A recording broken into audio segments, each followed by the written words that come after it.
ಭಾರತೀಯ ರೈಲ್ವೆ ಮಂಡಳಿಯು ರೈಲ್ವೆ ಪ್ರಯಾಣಿಕರಿಗೆ ಸಿಹಿ ಸುದ್ದಿಯೊಂದನ್ನು ನೀಡಿದೆ. ಇನ್ನು ಮುಂದೆ ರೈಲು ಹೊರಡುವ 10 ಗಂಟೆಗಳ ಮುಂಚಿತವಾಗಿ ರಿಸರ್ವೇಶನ್ ಚಾರ್ಟ್ ಸಿದ್ಧಪಡಿಸಲಾಗುವುದು. ಇದರಿಂದ ಕೊನೆ ಕ್ಷಣದ ಗೊಂದಲ ತಪ್ಪಲಿದೆ.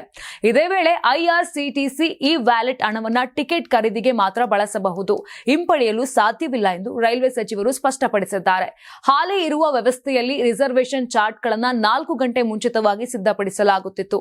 ಇದರಿಂದ ಕೊನೆ ಕ್ಷಣದಲ್ಲಿ ಪ್ರಯಾಣಿಕರಿಗೆ ಅನಾನುಕೂಲತೆ ಮತ್ತು ಗೊಂದಲ ಉಂಟಾಗುತ್ತಿತ್ತು. ಅದರಲ್ಲೂ ವೇಟಿಂಗ್ ಲಿಸ್ಟ್ ನಲ್ಲಿದ್ದವರು, ಆರ್ಎಸಿ ಇದ್ದವರು ಕೊನೆ ಕ್ಷಣದವರೆಗೂ ಗೊಂದಲದಲ್ಲಿ ಇರುವಂತಾಗ್ತಿತ್ತು. ಅದನ್ನು ತಪ್ಪಿಸುವ ಸಲುವಾಗಿ ರೈಲು ಹೊರಡುವ 10 ಗಂಟೆ ಮೊದಲೇ ಚಾರ್ಟ್ ಸಿದ್ಧಪಡಿಸಲು ನಿರ್ಧರಿಸಲಾಗಿದೆ. ಯಾರಾಗ್ತಾರೆ ಎಂಎಲ್ಎ ಅಭ್ಯರ್ಥಿ 2028 ಶೀಘ್ರದಲ್ಲೇ.